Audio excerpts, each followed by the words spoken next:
On our planet, there seems to be an infinite number of beautiful places one can visit, with an equal number of spectacular things to admire.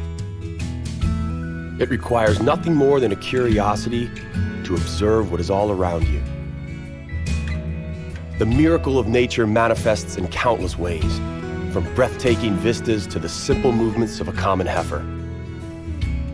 The purpose of this program is to present you with the extraordinary diversity of our miraculous blue planet so that you can discover these things for yourself.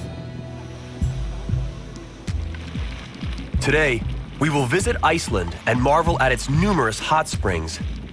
But it is also steeped in a rich cultural history. And there's nothing quite like the rejuvenating thermal baths and breathtaking Nordic vistas you find in Iceland. Tropical Laos is also inseparably linked to nature. Only here, monochromatic white glaciers are replaced by lush green scenery. We will lose ourselves in the intricate cave labyrinth of the Laotian underground, only to re-emerge into the sunlight and get up close and personal with the water buffalo on the Mekong River. But first, Iceland beckons.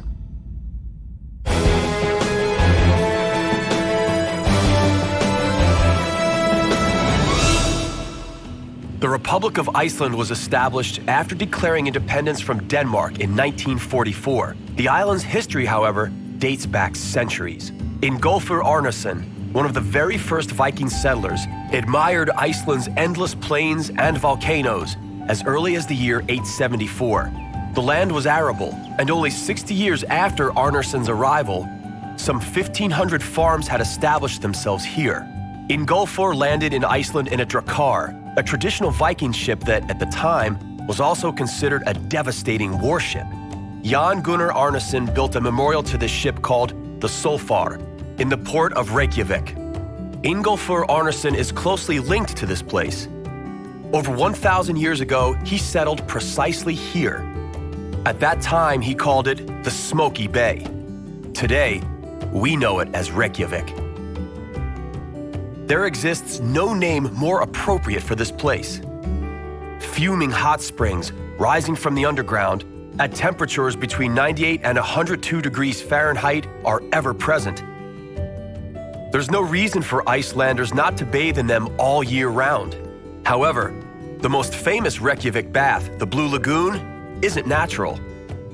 It came about as a direct result of the Svartsengi geothermal power station, which releases processed water back into nature. Why not make use of such a handy byproduct for a bit of fun and healing? The Blue Lagoon water is rich in silicon dioxide. It is beneficial for healing skin disease such as psoriasis. However, the white masks are the main reason why people go into the warm water. This is some pretty amazing mud. It cleanses, nourishes, and rejuvenates the skin. Mineral water is so common in Iceland that you are bound to find it in just about any pond. The vast island feels almost uninhabited, with its population of only 320,000 people. Their homes are dispersed over immense plains and beneath high mountains. The isolation of these homesteads is hardly surprising, since a third of Iceland's population lives in the capital. The rest preoccupy themselves mostly with farming. Momentary appearances to the contrary notwithstanding, life in Iceland is continuously under threat from harsh winters and volcanic activity. The first generation of settlers to this land were not daunted by either the ash nor the bitter cold. And so, in the year 930, they established one of the first parliaments in the world, called the Althing. The Althing gathered beneath a steep, sheltering rock face. It served as protection from the sharp wind for the speaker and its members. The sheltering was necessary because one would otherwise never be able to be heard over the lashing wind. And without shelter from the bitter cold, none would have been motivated to pursue something as tedious as politics. The activities of the Althing were interrupted in the 13th century when its efficiency was undermined by quarrels among the chieftains of the various settlements.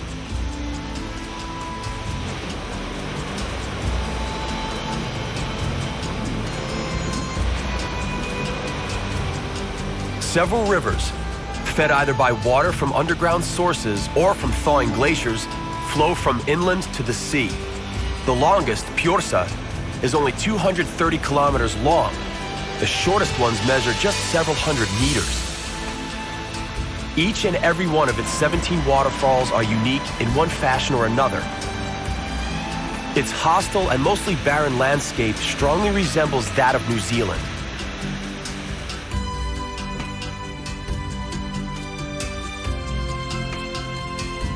The Stroker geyser, Icelandic for churn dash, proves that water can flow upwards too. Stroker first appeared in 1789 as a result of an earthquake. 100 years later, another earthquake caused it to cease. It was only in 1963 that the locals uncorked it, enabling Stroker to happily explode and sputter on just as it used to. Magma heats the water to 120 degrees Fahrenheit. As the water cannot evaporate through boiling, it simply erupts every 10 minutes in a 20-meter-high geyser exploding from its depth of 23 meters.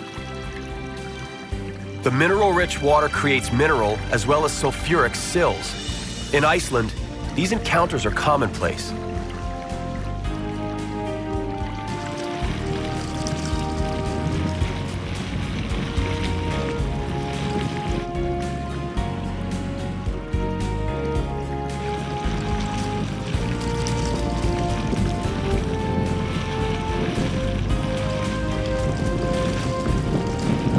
Three-quarters of Iceland's barren plains are damaged by erosion, resulting in 7,000 square kilometers of agriculturally infertile land. Geysers and hot springs aren't Iceland's only attraction.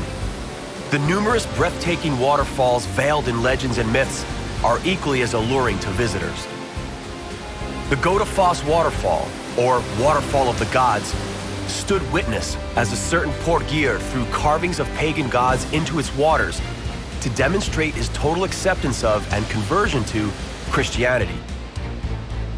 Dedifoss, the biggest European waterfall with a flow rate of 200 cubic meters per second, bottoms out into a 44-meter canyon.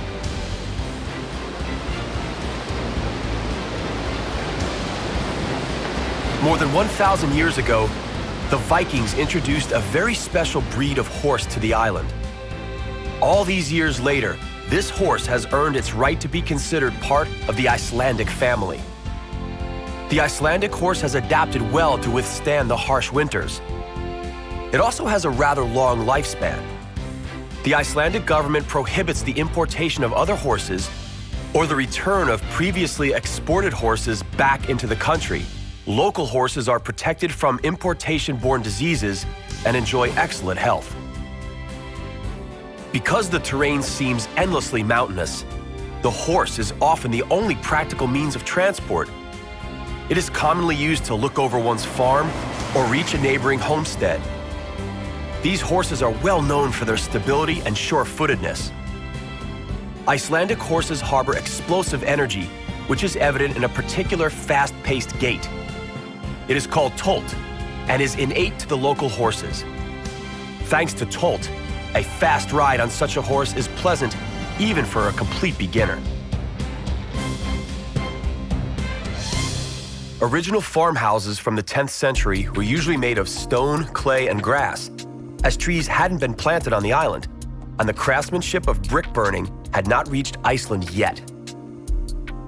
Vast fertile valleys are protected by barbed wire fencing against an enemy from the domesticated range, the sheep. Sheep flocks are capable of quickly destroying the thin layer of volcanic soil out of which grasses and plants grow. The fragile ecosystem requires protection. No sheep are in sight at the foot of the volcano. Plant life is compromised by the continuous landslides and a minimum of nutrients in the soil. Until the 18th century, people were sent to inhospitable areas for punishment. Unless they were able to settle close to a hot spring, they did not usually survive the bitter winters. Life here is indeed minimal. The landscape is devoid of color, save for a few alpine plants. Fortunately, The waterfalls are spared the curse of hydroelectric plants, principally as a result of the more popular geothermal power plants.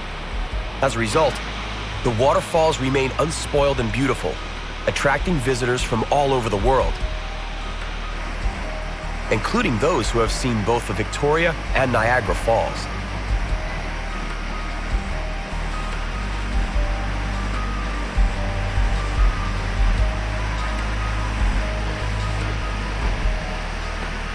Let's take a look at some of the local culture. We are at a traditional Viking festival where past and present are entwined. Icelanders, seen here feigning the battles of their ancestors, may be separated by a couple of centuries from the real Vikings, but genetically speaking, they are very close. Iceland is something of a genetic tin. Iceland has never had mass immigration. The largest immigrant population comes from Poland. Today, the Polish descendants only number about 8,000 people. Icelanders thus form an excellent genetic sample of Homo sapiens. Icelanders today are less warlike than their descendants, but Viking blood still courses through their veins. Icelanders are also known for their love of singing. Two Icelandic singers that are internationally known are Sigur Rós and Björk. They take great pride in Tvísöngur, a duet which apparently gives every real Icelander the shivers. Paul Logason managed to throw a 140-kilogram stone over the hurdle 10 times and has become the definite winner of the competition. The origin of the traditional Viking festivities is not merely a way to pass the time. The disciplines that have been carefully selected are designed to develop dexterity and speed, historically indispensable qualities during raids. The maidens are trying to beat the drum at the blindfolded Vikings' feet. And here, ear-pulling tests the threshold of pain. Iceland is also a place of tranquility, natural balance, and almost meditative nooks. In the summer, many places, uninhabited by man, attract adventurers wishing to test whether they are capable of surviving a week in the wilderness without the internet or a cell phone. Here, they must be able to survive using only their equipment and supplies.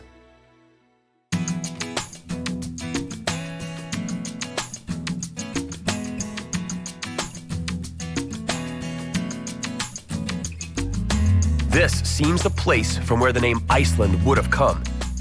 In this natural park, there are 8,000 kilometers of ice, sometimes up to 900 meters thick. It is the largest glacier in Europe. Although Iceland is close to the Arctic, the coast remains ice-free during winter due to warm North Atlantic sea currents. Even a thawing glacier can pose a great threat. Problems with wild water are not uncommon. It is because glacier rivers, found mostly on the southern part of the island, constantly change their course. It is why the longest bridge in Iceland was built over the Skeiðará River. Sadly, not even its 1,000 meters could withstand the giant flood caused by a volcanic eruption under a glacier in 1996.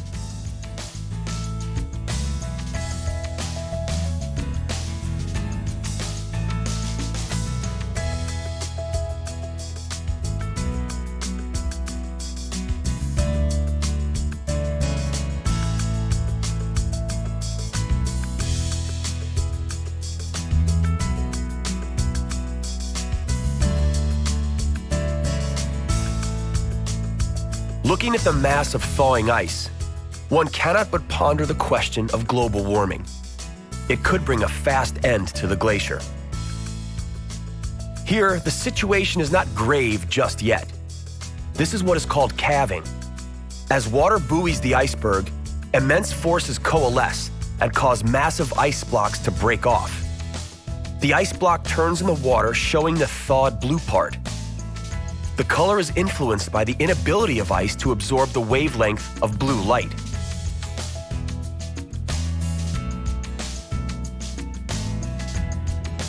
Considering the innumerable natural phenomena and vapors rising into the air, it is no wonder that Icelandic culture is replete with myths and fairy tales. They consider dwarves, elves, and gnomes to be inhabitants of their world and call them the hidden people.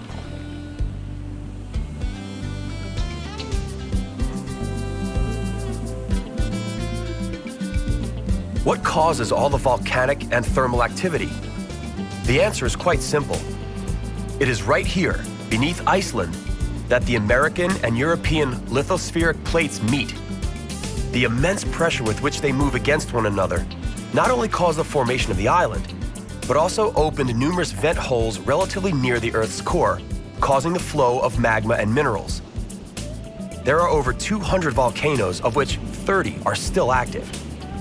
The French writer Jules Verne placed the plot of his famous book, Journey to the Center of the Earth, into one of these volcanoes without ever setting a foot on Iceland.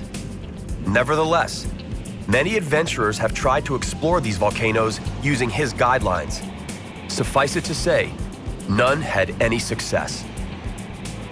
It is unbelievable that a landscape adorned with murmuring waterfalls lies in the same country where deadly geysers, moody volcanoes, and ripped-up glacial fields are found.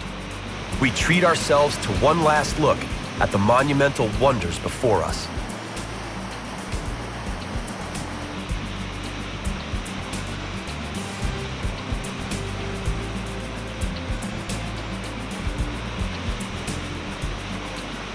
Our journey through Iceland is nearing its end. It was accompanied by the ever-present smell of hydrogen sulfide and an immense amount of energy produced not only from the Earth's core, but also in glaciers, waterfalls, and humans. Should one try to remember a typical view that symbolizes Iceland, it would probably look like this tiny Earth vent, which just won't come to its senses and keeps spouting hot vapor from the Earth's open veins.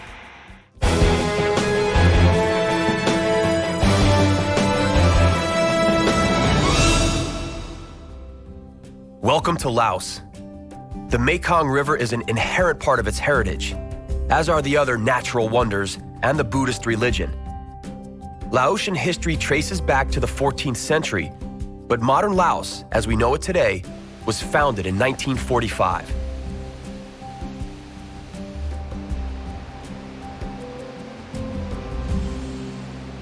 We are currently in the provinces of southern Laos. The natural beauty of this region is astounding. It abounds with flavors and scents, and it is truly enjoyable, even if you are on your own.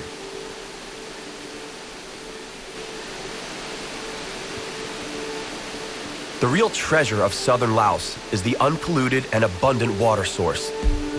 Waterfalls are both aesthetically pleasing and also act as an important protection. It is because of these waterfalls that the Laotian rivers are so extremely difficult to navigate upstream. At the same time, the waterfalls function as an efficient water flow control system during floods caused by the rainy season.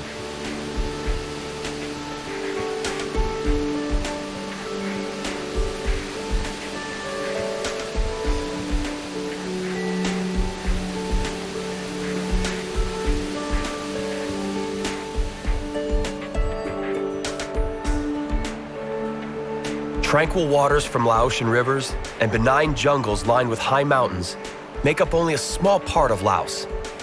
There also exists an underground kingdom. Deep within the mountains, there exists an intricate maze of limestone caves with unspoiled karst formations created over the centuries by erosion from water. These caves are managed entirely by local people. However, there are many more caves that have yet to be fully accessed or even discovered.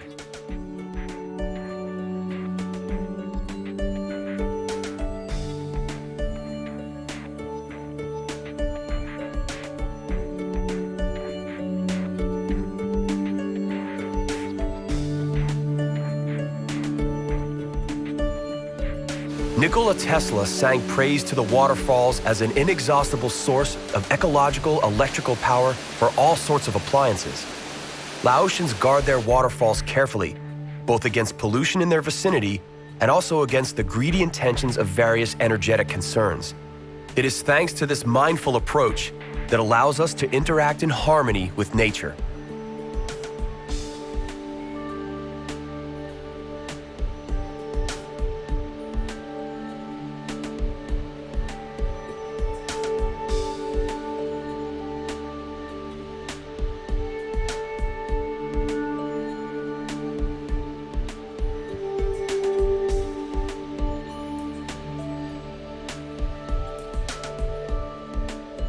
The very cause behind the existence of such pristine natural nooks in Laos, such as this one in particular, is nature itself.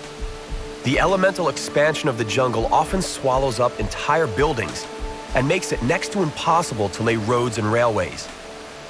More than half the land area of Laos is taken up by jungle and rainforest, while only 10% of the land remains for agricultural purposes and pastures.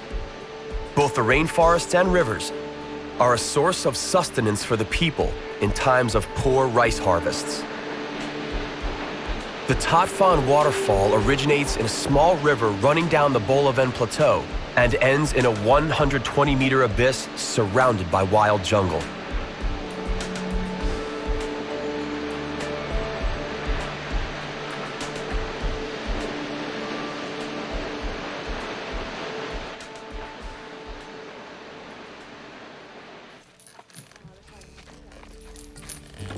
Laos is sometimes referred to as the Kingdom of a Million Elephants, even as the numbers of elephants living in the country are decreasing due to poaching and the relentless expansion of civilization.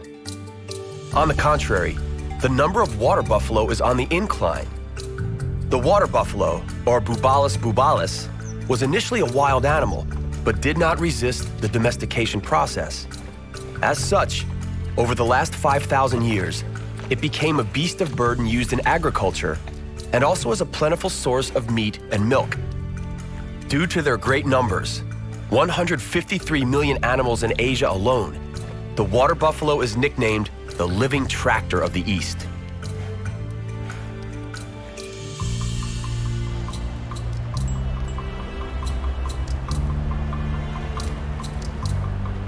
This baby Bubalis bubalis is pattering around its lazing parents, completely unaware that soon enough it will be harnessed.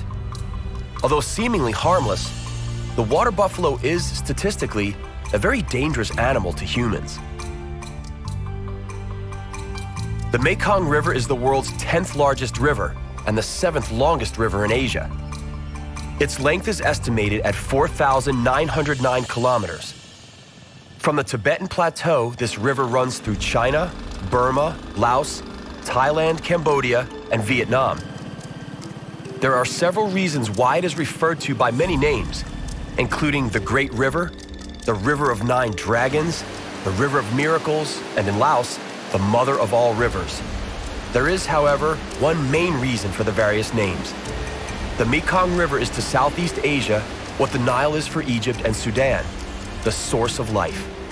Along the Mekong River, there are 4 dams, many more along its tributaries, and more still in the planning stage.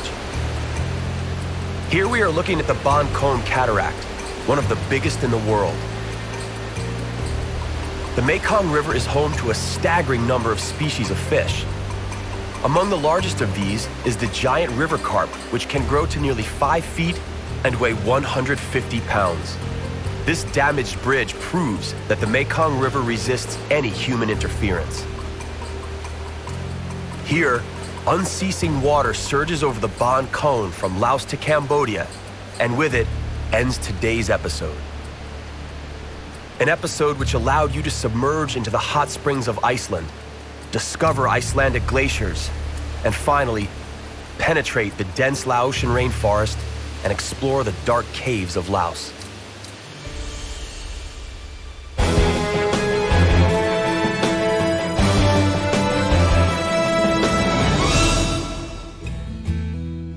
Our journey to the miraculous nooks of our planet comes to an end, for now. On the next exploration of our compelling and bountiful planet Earth, we will enjoy visits to 3 different gems of the European continent. Starting off in the north, we will explore the pristine mountains of Lapland. From there, we will attempt to conquer the peaks of the Swiss Alps. From the Alps of Switzerland, we will go to France, where, in the wine region known as Champagne, they know a thing or two about making the best wines in the world.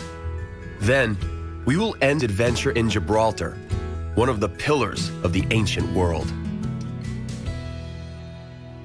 That's all right here on Miracles of Nature.